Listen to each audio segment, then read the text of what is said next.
Hello everybody and welcome, and this is the Midnight McBride show, show number 45, and I've called this show Aya Gonna Go My Way, which is a play on words with the Jimi Hendrix song, and it's because we're talking to Wesley Dyson, good friend of mine, who's done a couple of shows with me now, and the last one was pre-ayahuasca because he was suffering from PTSD and he decided that this was something he wanted to do. So, Wesley Dyson, hello. Hello. How you doing? I'm good, thank you. Feeling a bit rough this morning, if I'm being honest. Ditto, yeah. If you don't know, we had a few pints last night, and I don't know, a little bit rough. A little bit. Yeah, a little bit rough. So there we go. Yeah. Also, I'd like to thank you for coming into the studio today, hanging up your coat and ripping the wall off my coat hooks. Oh, I can't touch anything. It's like, don't put me anywhere near your cameras or anything like that. I'll just sit over here out of the way. So, Wes, we're going to do this show, and we're going to talk, since we last did a show, which is 4 months ago, I think it aired. Yeah. We filmed it just over that, but ayahuasca. Now, we talk openly about that on this show, and we explain it's not a recreational drug. It is illegal, so, you know, if you choose to do it, it's a personal choice, and quite often you have to go away to do it. You know, you can't do it here. For it, yeah. Because in other countries, other places, it's not illegal. Yeah. A lot of people take it. It helps with depression, addiction, and PTSD as well. Yeah. So since we last did the show, you've done ayahuasca. And I thought the way we'd structure this show is we'd start off and say about the build-up to it. Yeah. And then possibly about the experience. Yeah. And then how you're doing now. Right, okay. Yeah. Now, a little bit about your history. Obviously, you've done 2 shows, so we'll keep that brief. But tell us, you know, your ex-armed forces. Tell us a little bit about your background. I was in the army for a long time, different tours, Iraq, Northern Ireland, places like that, Kosovo. And yeah, on leaving the army, I found it difficult. I did the conventional therapy thing. I went down the therapy route. I got antidepressants and so on and so forth, and nothing was really working. And for a long time, I was struggling. I was hiding things, keeping things from people. Yeah, but I was suffering. So yeah, it was. I couldn't open up. I couldn't talk to people. I just felt alone and cut off. Yeah, and you had sort of about a year ago. You had a breakdown. Yeah, I did. Yeah, I'm an expert in those now. I've had 2, and I say often that it's part, for some people, for a lot of people, it's a necessary part of the spiritual process. It's an awakening. Yeah. You know, sometimes if you try and put things back together, build stuff on top of things when this isn't right, then it doesn't work. You know, sometimes you have to dismantle everything and start again. Yeah. You know, and your ego and your personality and your social circles and the food you eat and everything. Start again, you know. Then after the breakdown, you went on a bit of a spiritual journey, which you're on now. Yeah. And you know, burn incense. You have Palo Santo, sage, a bird's wing, and a shell. You Avalon shell, Yeah, you burn candles. You're listening to chill out music. You play guitar, and you're writing more than ever. Although you've done it for a long time, poetry as well. Yeah. So maybe tell us a little bit about your poetry as well, because you're prolific in poetry. I'm going to get you to read a piece in a minute. Right. And, you know, you've looked at putting these together, compiling them, which you're in the process of doing, to put into a book as well, haven't you? And I put you in touch with a publisher. Yes, you have. Yeah. Because when I was cut off and I couldn't talk to people, I just used to write everything down. And I kept the books, as you can see, I'd just scribble. We've got to get you a laptop, haven't we? It will come in handy. Yeah. But yeah, I couldn't. I didn't want to worry people with what was going on with me. I didn't want to be a burden to anybody else. So I used to shut off, and the only way I could express myself was writing. Yeah. And then like you said, last Christmas was a turning point where I'd still get a bit choked up because, like you say, it becomes too much, and it doesn't matter how big you are, strong you are, or you've got this massive ego and this massive exterior. It's, yeah, that was a massive breaking point. I think when you go down this road and you sort of open the doors and let yourself feel, you then become vulnerable as well. And you can't just have part of it. When the doors are open, you're going to feel happy, you're going to feel sad, you're going to feel strong, you're going to feel scared. And where is irrelevant, but the fact is you said that, you know, for the first time in your life recently, you felt you were scared, you know, and you let yourself feel that. And that's completely natural. Everybody gets scared. But I think with your conditioning, you know, the armed forces, that you just didn't let those feelings or shut them out. I don't think I had time to process them feelings at all. I mean, going back to different tours and different operational tours, you were always in that state of fight or flight. It was you just one state, and that was it. And then after Christmas, it was, like I say, after this awakening, I've felt all these new emotions that I'd never felt before. It's like even going back to past relationships, it's like I said, I'm in a new relationship now and I feel things differently than I ever done before. And when you try to tell people that, it's like I'm 43 and I'm feeling things for the first time. It's really, really strange.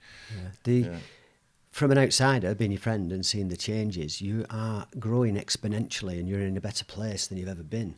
And once you made those decisions, made some good choices, magic starts to happen. The universe corresponds to the nature of your song. You experience synchronicity and alignment, and your life just started to take shape. And then you met a new tribe and a new spiritual community. I can't tell you the people that come into my life over this last few months. It's been amazing. Met some amazing people. Been out on some amazing days. Obviously, with everything that's going on, I'm not going to mention it. But we're going out into the nature, talking with them, meeting up with them. It's been amazing. Yeah, and you seem to me as well. Well, I know you well enough. You definitely are a lot happier. I am. Yeah. I'm happier, and this might sound really strange, more at peace with myself. I still have my moments, but I react to things differently now than I would have done in the past. Yeah. And because you let the rest of the feelings out like a pressure cooker, the anger dissipates slowly, you know, and you learn to sort of control yourself a little bit better, manage yourself better, maybe, you know, not have the outbursts like I used to have and you had, you know. You've also got this lady, good friend of mine and yours and Willow's, Janet. Now, Janet's a very special lady, and she's a healer, does some shamanic practices. She also has a wand and her crystals and everything else. And what a change, what a complete change in your life. But she brings sunshine everywhere she goes. Yeah, she does. I mean, we did a nature day not so long ago, just before the ayahuasca, and what a day! It was absolutely awesome. Went out into the nature, water blessings, the intentions, and just basically going to the trees, blowing the clouds away. We woke up in the morning and it was raining, and she does this thing where she'll talk to the clouds, blow them away, and honestly, it was, what a fantastic day it was. I made a joke earlier saying that, you know, somebody rang me up and said, have you seen Wesley? Because we think his house has got hippie squatters in it now. if some of my friends from like a couple of years ago came to my house tomorrow, they'd be like, Wes, you've changed. It's like, for the better. So we'll move on to ayahuasca now. We just need to make it clear to everybody that it's a personal choice. We're not advising anybody to do it. It's a personal choice. Some people choose to do it, some don't. Most people that do it are desperate. I was when I did it, you know. Yeah. So pre-ayahuasca, before you actually went to do an ayahuasca ceremony, you'd read about it and researched it. Yeah, I did for a long time, for nearly 6-7 months. I watched other people's testimonies on it. I watched videos on it. I learned about shamans and facilitators, where it was practice, places that you had to go to practice it, because it is not, like you said, it is illegal in this country. You've got to travel to go and do it. Yeah. And I found someone struck up a really close relationship. Yeah, And I think that's quite important, isn't it? The trust element and getting Oh, to know yeah. the person or the shaman prior to doing a ceremony, so Yeah. you're comfortable and you feel safe. Oh yeah, I can't stress enough how much he's been a massive influence, played a major part, and I still work with him now. I still ring him now, and because people think that when you do ayahuasca, that's it. You do the ceremony, that's it. It's Yeah. No, you've got to continue to work with the medicine. When you go into the ceremony, when you're doing it, are you scared? Are you nervous? There was trepidation beforehand. There was. I mean, I sat with Janet and said, like, I'm nervous. It's the unknown, isn't it? It's like all you can do is read other people's testimonies and watch so many videos, but actually doing it yourself, yeah, there's nervousness there. Yeah, definitely. I think when you're doing an ayahuasca ceremony, as you approach it, you know why you're going there. You know you're going to have to deal with your shit. You know you're going to have to go in there, and all the stuff that you've been suppressing is going to come to the surface. You're going to have to deal with that. It can be quite daunting at first, you know. Yeah, because the ceremony normally takes place where you're surrounded by other people. Do you know what I mean? Either be strangers or people that you know. And like you say, you're going to go in there and you can be facing your darkest fears, and it's being exposed to that in front of people or being in front of strangers. It's like, how will you react to the medicine? So there's always that element there as well. So with the ceremony, I know the process. You drink the medicine, and quite often they're chanting ikarus, things like this, shamanic chanting and songs, and then the journey begins. And part of that is the purge, where you start with a bucket, with 10, 12 of the people, however, and you start vomiting violently, and that happens for nearly everybody. Yeah. Yeah. How's that? Well, during the course of the ceremony itself, you don't know what to expect. Like I said, there's that nervousness. People go up and they have their turn at taking the brew. Yeah. Which bar's open. Yeah, the bar is open. So yeah, beforehand, we had like a sharing circle with a talking stick, and the shaman asked why each one of us was there to share our intentions. And mine was to confront some past trauma, and I had this inability. I found it very hard to trust people, and I asked the medicine beforehand. That was what I was searching for. That's what I was looking for. So yeah, we did our intentions. I went up and had my first brew.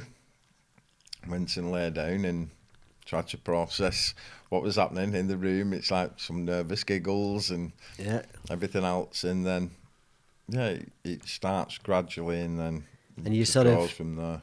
45 minutes, an hour later, then you start feeling the medicine taking hold. Oh yeah, most definitely you do. So talk about in that journey then. I know it's very difficult to describe what happens. You know, it's an experiential thing. To put it into words is very difficult. Yeah. Quite often there's a dark part and a light part, you know, as you go through that journey. So talk us through it a little bit. Well, when I had the brew, I went and lay down, like I said, and I found the light part first. I wrote something down, and I always had a problem spelling ayahuasca.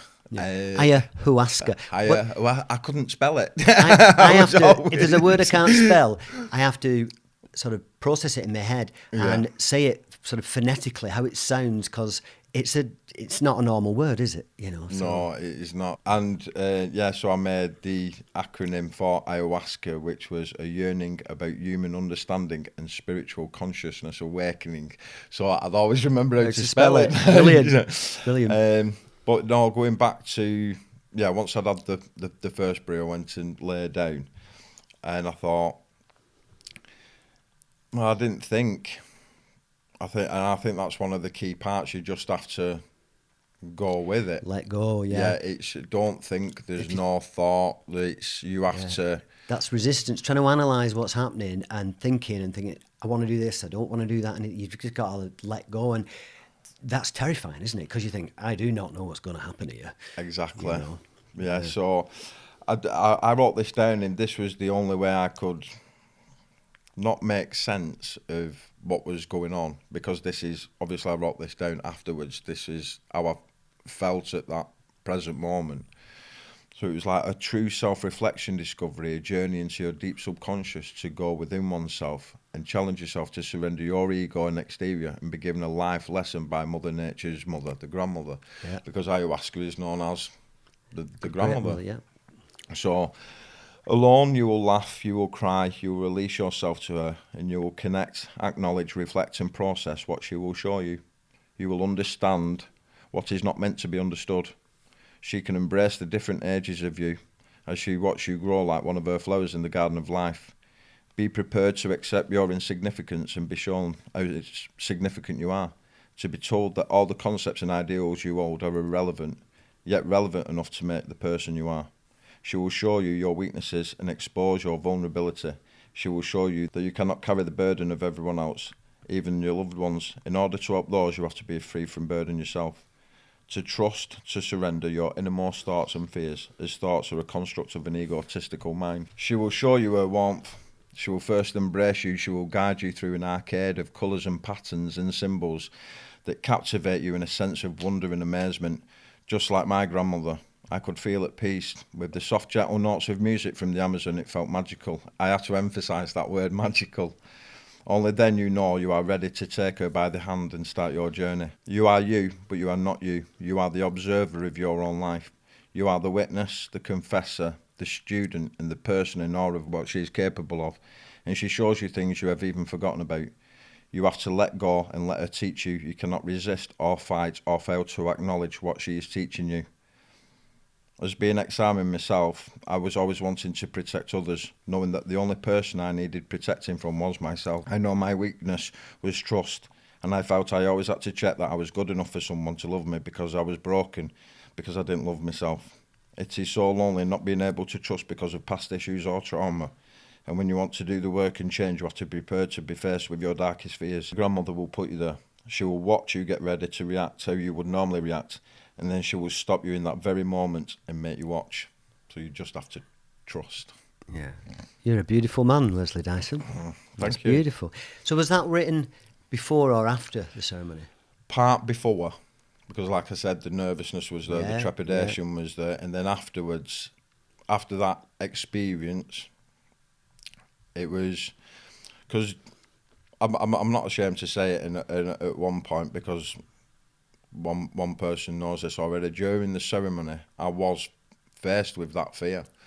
I was faced with a couple of fears, and at one time during the ceremony, in my head, it was a trust issue for me. I could see it, and I started putting on my body warmer. I was getting ready. There was something that I saw that I didn't like, and I was reacting. I would have reacted in the past. I was like, let's have it. Do you know what I mean? Yeah. And then the grandmother was like, stop. It's okay.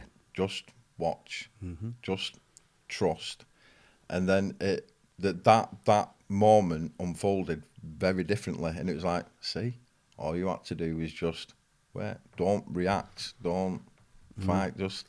And and then you realise that what you've been doing in the past was wrong. And maybe unnecessary, but but it's it's relevant because you wouldn't have been doing what you're doing then if you hadn't done that. Exactly. It's a crazy world, isn't it? It is. Within the ceremony, I know the shaman will be maybe dancing around, he's chanting Icarus, there's usually a helper playing different instruments and things. Tell us about that, And did they bring out the big guns, the gongs? You're going to make me go into detail, aren't you? They brought out the gongs and the tuning forks and, the shaman. I can only initial her as Kay. She was a young woman, but absolutely great. She was walking around doing the part and looking after everybody. It was Yeah. it was fantastic. Did you have an issue with getting across the floor at some point? Oh, oh my word. I say this because obviously I know about what went on, and tell us about that. Your journey across the floor. The room itself was not even 14 feet, I don't think, 14 to 16 foot. And I'm sure Janet won't mind, but yeah, Janet was there. Yeah. And like I said, the protective side of me at one point was in my mind during my journey. I looked across and saw that for the woman that I love, I thought she was in trouble. I thought she was purging and struggling, and I thought I need to get across this room. How long did it take you? It took me a good hour to get. Yeah, I mean, Were you stood up, Wes, or were you on your... I was on my knees. I was gripping hold of the carpet. And at one point, I believe I was actually thumping the carpet. But no, it's like you said, when the big guns came out, the big gongs, it was, I don't know, at that point, it was like something was holding me back at the same time. It was like I was fighting to get across that room, and I was, like say, you can't fight it when you're on the medicine, you can't, but it was, if you fight it, she will push you back, and the more you fight, it's... That journey, I would liken it to climbing Everest. No, going up it on a bike with square wheels. It's more like it.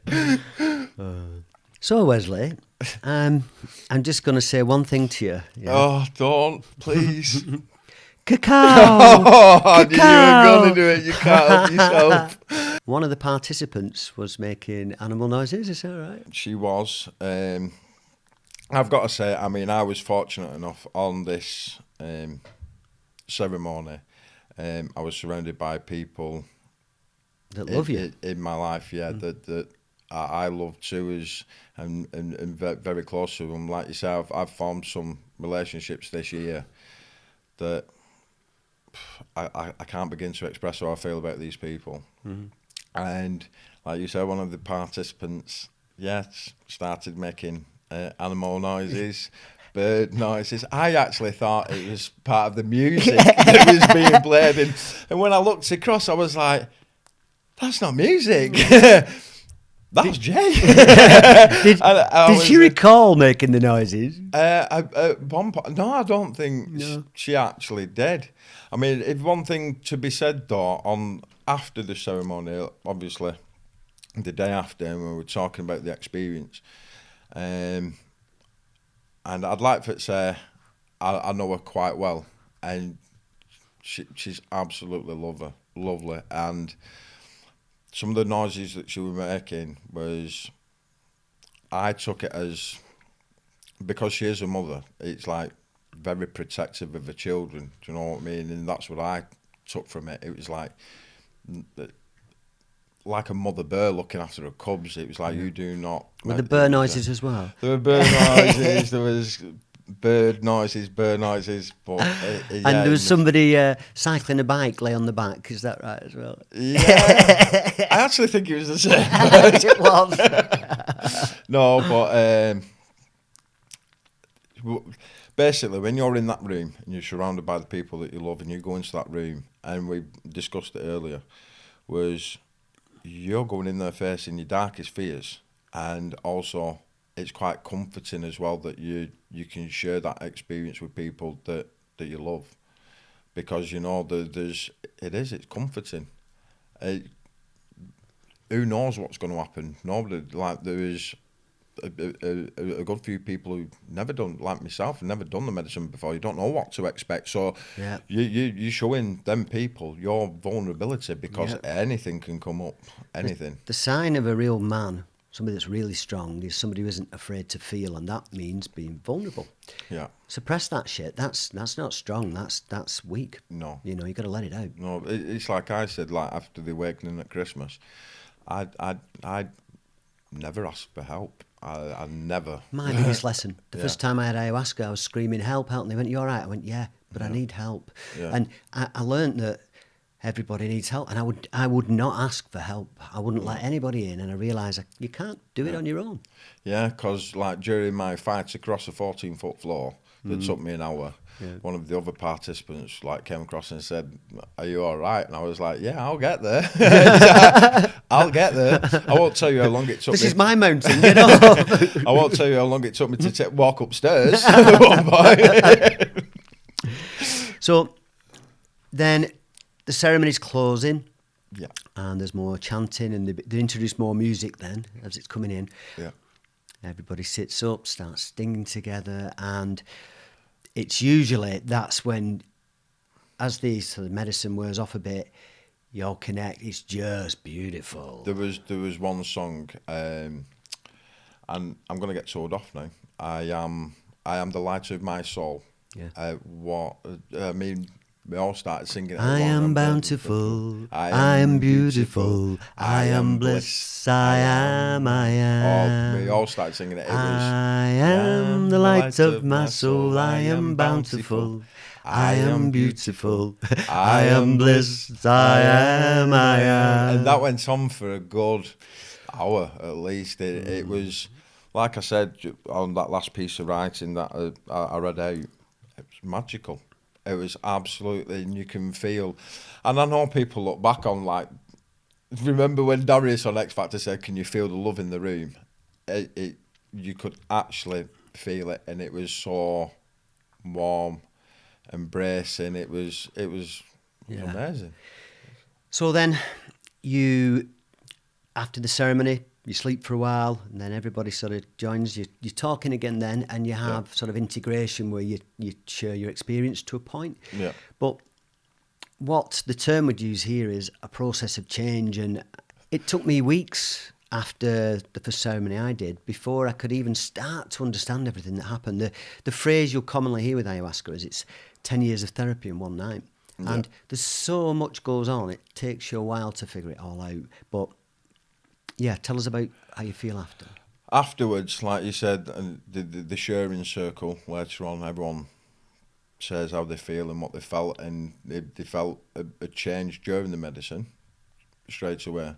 But as the shaman said, the grandmother will continue to work with you. If you abstain from certain things, the grandmother can last a while, and you can work with the medicine for a good while after. Spicy food, salt, and sex. No sex, no salt, basically no white substitutes. Yeah, sugar, flour, rice, that kind of thing. Yeah. Starchy food. So you abstain from them and continue to work with the medicine. Now, I spoke to the shaman a few days after. He rang me up and asked how I was, and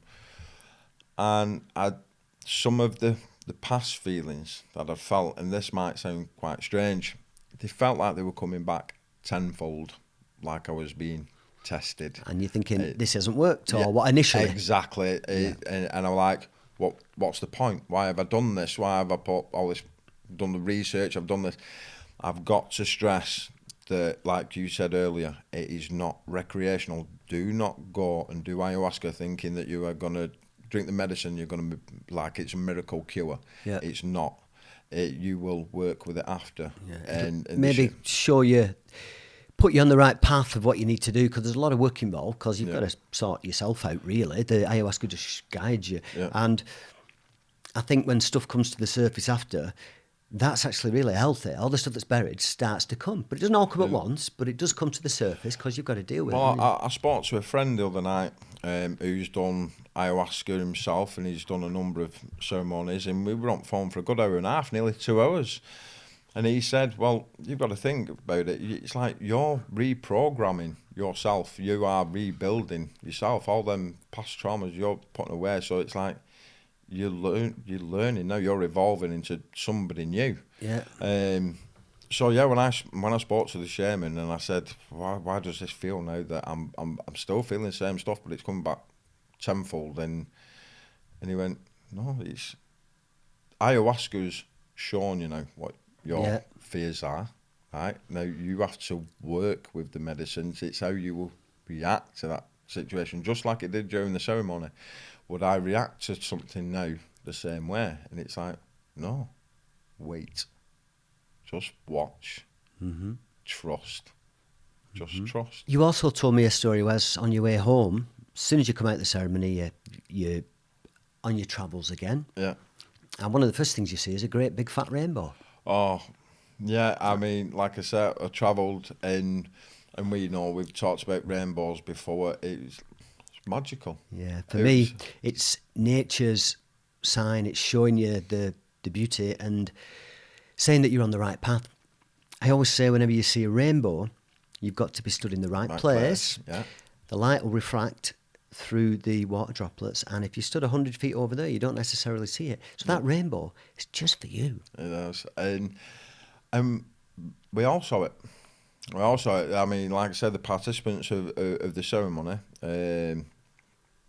on our travels, and we just went, look at that.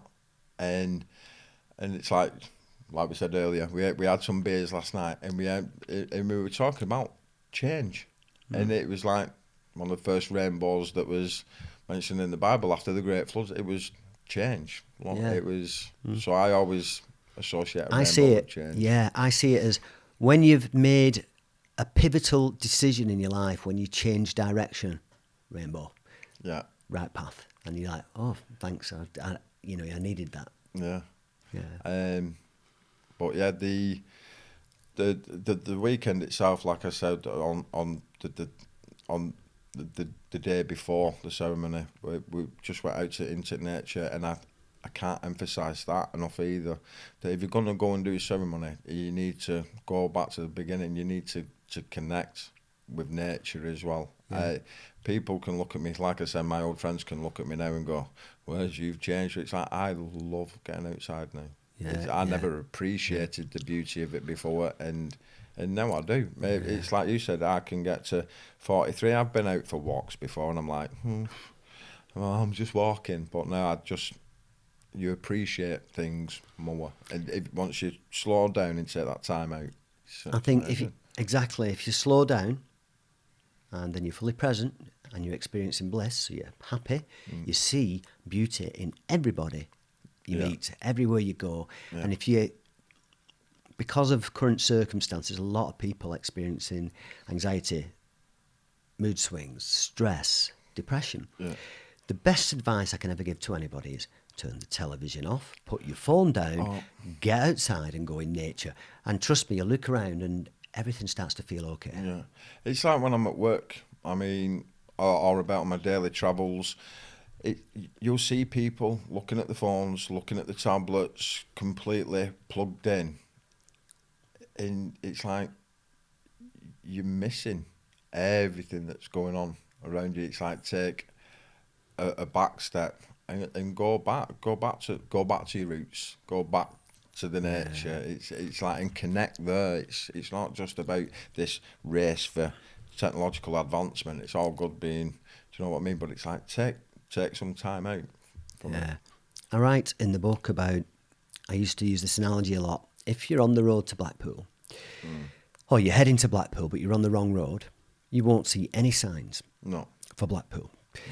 If you're driving down that road, but you're going too fast, you won't see the signs for Blackpool. But if you slow down and you're on the right road and you're heading to Blackpool, you'll see signs for Blackpool all the way. Those are your synchronicities. I don't really call them coincidence anymore. I don't believe there are no coincidences. Exactly.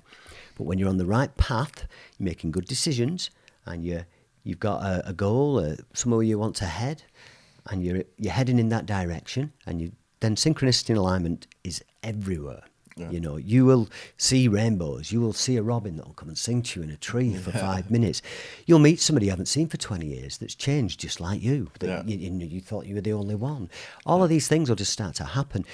And I've experienced it this week, some amazing synchronicity where I've thought about something and minutes later I've had a chat with somebody and that exact thing happened and manifested right in front of me. And I was like, wow, every now and again, it's like a bolt of lightning. I forgot how powerful this can be. Yeah. You know? Yeah. Wes, I was thinking you could read us another piece of poetry that we talked about. Well, I wrote this, started to write it before ayahuasca. because of what I wanted. And then I finished it a few days after ayahuasca. And I call it the journey. A journey with no destination. An awakening without any sleep. Can you live without the material things? Can you be the student, be humble and meek? I suffered at the hands of my ego, and I was too scared of what people said. All that negativity consumed me, and that was all that was filling my head. Always worried what others thought of me, and too embarrassed to talk and open up. So I chose to walk a new path, and drink knowledge from a different cup. Make the time you have yours, and take the path into the unknown. You can make this world yours. You can make this world your own. Beautiful, beautiful. See, that is a really profound, polished piece of work. That is nice. And you knock it up like it's nothing.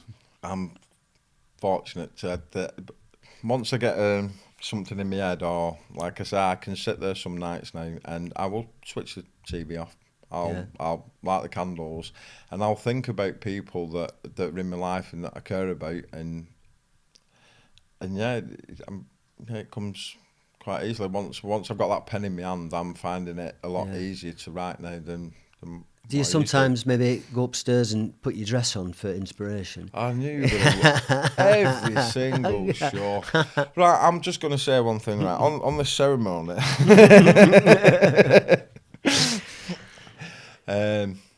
No, unfortunately, all the dresses have gone now, you know. Oh. They're in my wardrobe now, aren't they? Yeah, but they don't fit.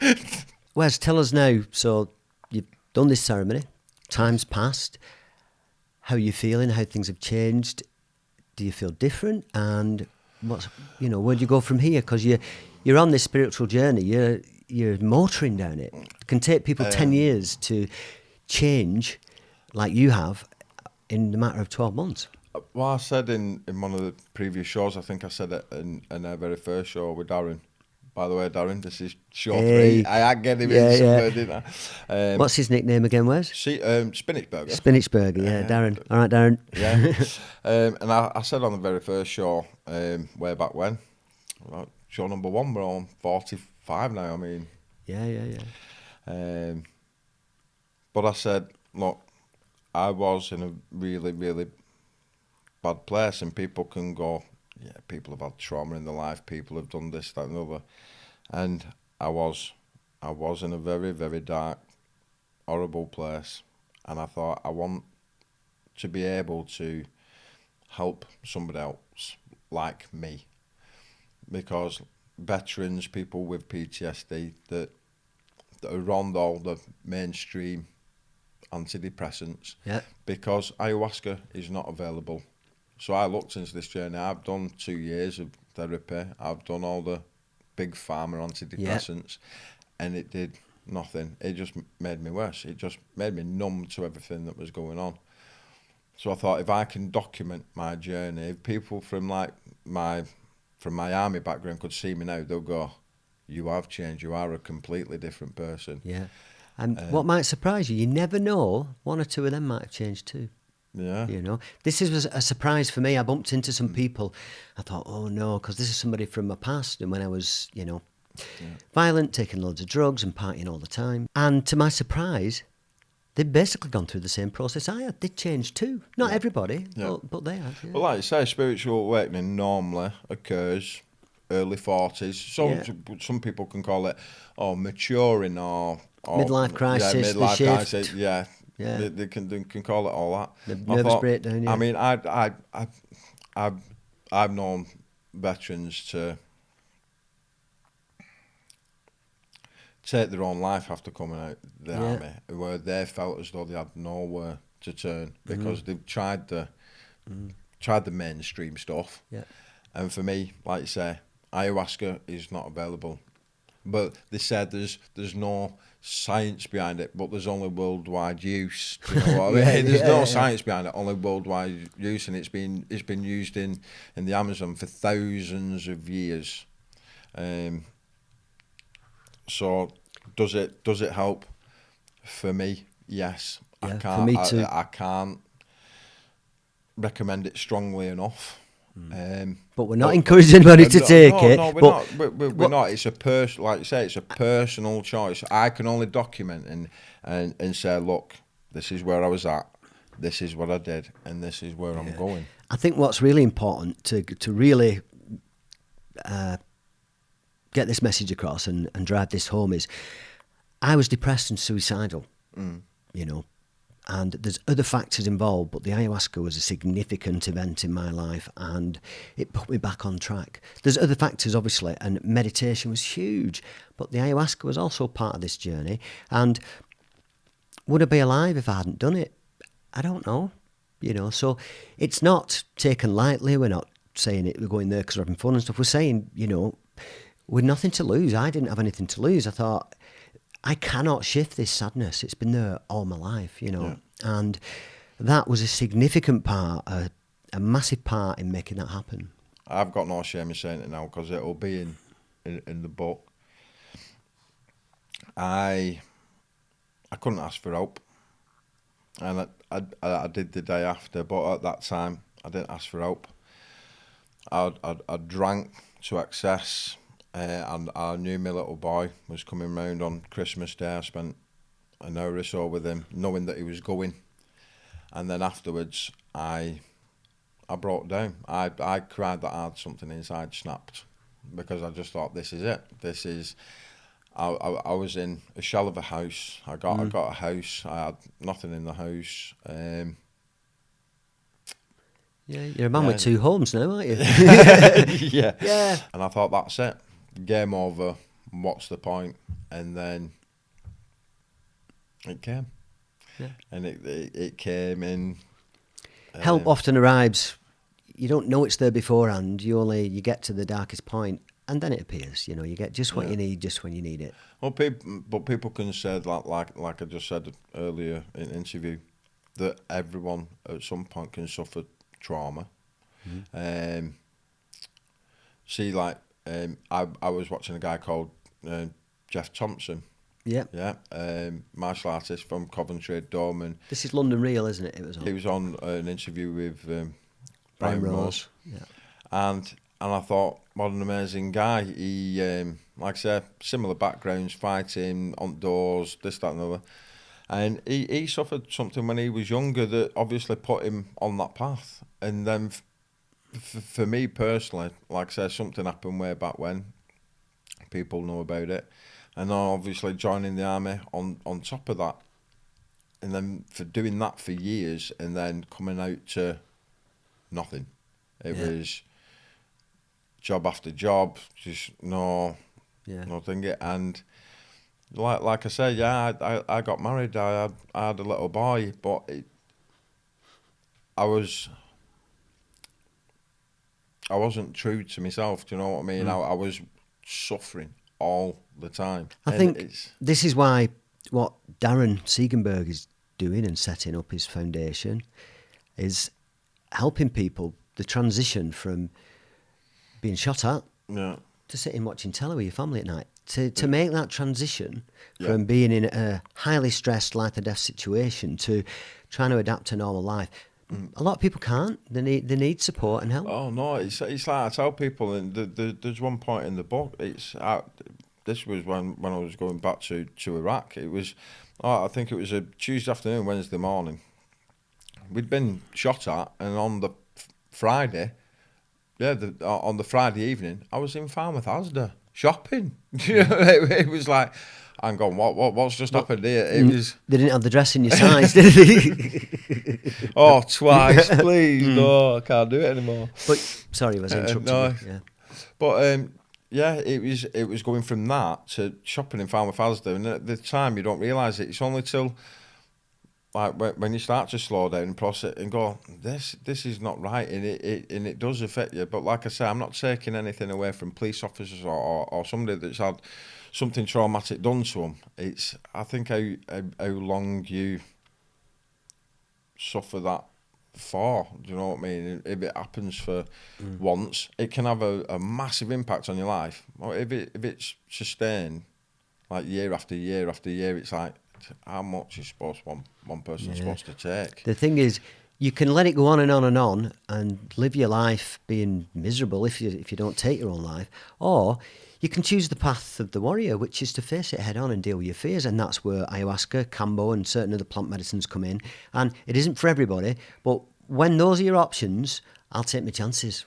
You know, I'll try the ayahuasca and I'll do those things. I mean, I got because to I a want point. to live. I got to a point where yes, I have took drugs. People know that I did drink, and it was like I got there, and it was like I got to that point where it's like this is doing me no favors anymore. This is not the life that I want. It's like I do deserve for a better path. I do deserve to know I've put my time in. I've put the cards in, and yeah, I want to be happy. And everyone should seek out, whether it's to do plant medicines or just meditation or whatever. People Find should what works just, for you, yeah. yeah, find what works exactly. Find what works for you. And basically, like I just said, this for me was a personal journey. Yeah. But if I can teach somebody else, if I can turn to somebody else and say, look, these are the benefits from it. This is my journey. Take from it what you will. But if I can just help one person, say out of a room of 20, I've done what I wanted to do. I've just wanted to help somebody. So. Brilliant. I'm going to ask you a question, and it's a loaded question. It's nothing like that.